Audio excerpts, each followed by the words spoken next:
the night before Christmas when all through the house not a creature was stirring, not even a mouse. The stockings were hung by the chimney with care in hope that St. Nicholas soon would be there. The children were nestled all snug in their beds, while visions of sugar plums danced in their heads. And Mama in her kerchief and I in my cap had just settled our brains for a long winter's nap. When out on the lawn there arose such a clatter, I sprang from the bed to see what was the matter. Away to the window I flew like a flash, tore open the shutters and threw up the sash.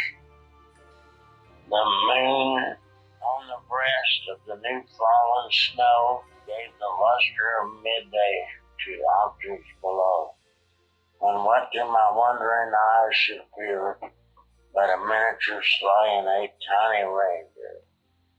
With a little old driver so lively and quick, I knew in a moment it must be St. Nick. More rapid than eagles, his coursers they came, and he whistled and shouted and called them by name.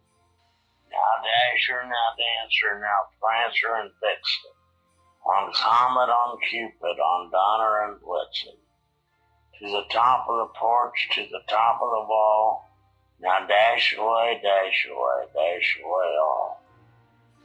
As dry leaves that before the wild hurricane fly, when they meet with an obstacle, mount to the sky. So up to the housetop the coursers they flew, with sleigh full of toys and St. Nicholas too. And then in a twinkling I heard on the roof the pawing and prancing of each little hoof. As I drew in my head and was turning around, down the chimney St. Nicholas came with a bound.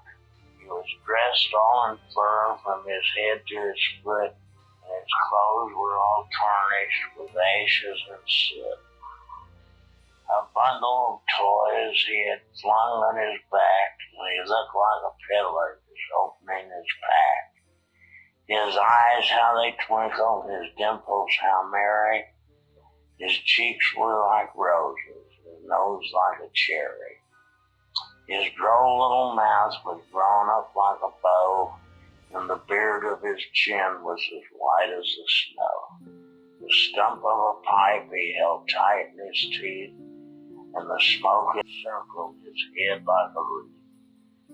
He had a broad face and a little round belly that shook when he laughed like a bowl full of jelly. He was chubby and plump, a right jolly old elf, and I laughed when I saw him in spite of myself. A wink of his eye and a twist of his head soon gave me to know I had nothing to dread. He spoke not a word, but went straight to his work and filled all the stockings, then turned with a jerk, and laying his finger alongside of his nose and giving a nod up the chimney he rose. He sprang to his sleigh, to his team he gave a whistle, and away they all flew like the down of a thistle. But I heard him exclaim ere he drove out of sight, "Happy Christmas to all, and to all a good night." Good night, girls.